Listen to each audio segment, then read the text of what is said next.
replace the components you want to replace. So come on over here, let me take you on a little tour around this board, because like I said, these are extremely durable and they have a lot of really cool features. Now, as you can see, this is the patented Gigabyte blue, which is a very nice color, and it looks nice in the side panel.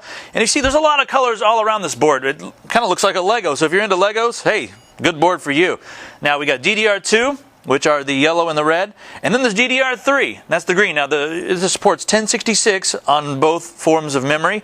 The DDR3, these are a little low as far as energy goes, and they're faster.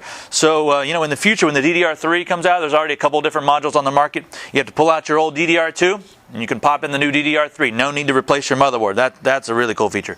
Now let's move on over and let's take a look at some of the other features on the board. Now you notice that the capacitors, they're all high quality, durable, solid state capacitors. These can handle much more energy. They last about 10 times longer, sometimes 15 times longer than the other capacitors we see on most of the other motherboards on the market. So that's a very cool feature. They also have included 8 SATA 2 ports. Now if you're someone who wants to run a RAID system, there you go. You've got plenty of options. Or a lot of you guys are wanting to build a media center PC with a lot of storage. Imagine 8 terabyte hard drives. That is ridiculous. So you can store all your movies right there and have a nice database of all your files. All right, let's move on up to the front here. Now you notice right here we've got a whole bunch of little USB plugs for front panels and maybe even some more for the back. So you'll be able to max out with a lot of different USB options here. You've got 3 PCI slots, so that's nice to have. We also have 3 of the PCI Express 1-speed slots, and there is a PCI Express 16-speed slot for your graphics card. Now they do not have the 2 graphics card slots, but a lot of times you don't need 2 with a lot of today's games and a lot of the big graphics cards on the market. 1 is going to do just fine. Now it's got surround sound right on the motherboard, Realtek 7.1 channel surround sound. There's a 10100/1000, so that's gigabit Ethernet right there, and you got 4 USB, and there's serial. And also an old school printer port for you guys who have the old printer still and you don't want to let go of that. We have coax and a digital audio out right there for just 1 cord for surround. And there are the PS2 ports for your mouse and keyboard. Now you've noticed there was no FireWire on the back of this, and there's also only 1 PCI Express. Like I said, 1 PCI Express, that's all I'm using right now. That's all a lot of us need for a lot of the games. Now they have another model. This is the DS3P.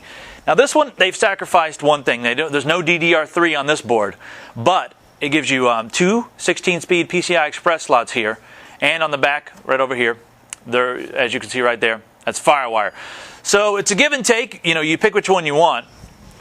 Now, here's an option for you guys who have an insatiable appetite for extra storage and bad puns. You ever seen Captain Planet? Those heart, wind, fire. Well, I was storage.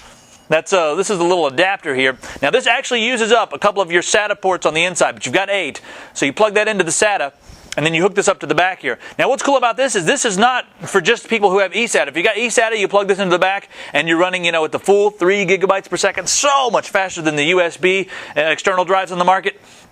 And if you don't have eSATA, you just have an extra hard drive laying around, or a lot of times my friends would come over and they just have a bare drive and they're like, dude, I got some levels on this that you need to get on your computer. So they'd hand me this, naked drive, and I'd plug it into the side of the system and then turn it on, and it would be hanging there. Well, this is cool because right in the middle, that's a Molex connector, and it comes with an adapter that converts that to an eSATA power cable. So you just plug this in, right on the side there, and you've got power and SATA right on the back without even having to open your case. So that's an awesome feature, and both the motherboards that I talked about have that.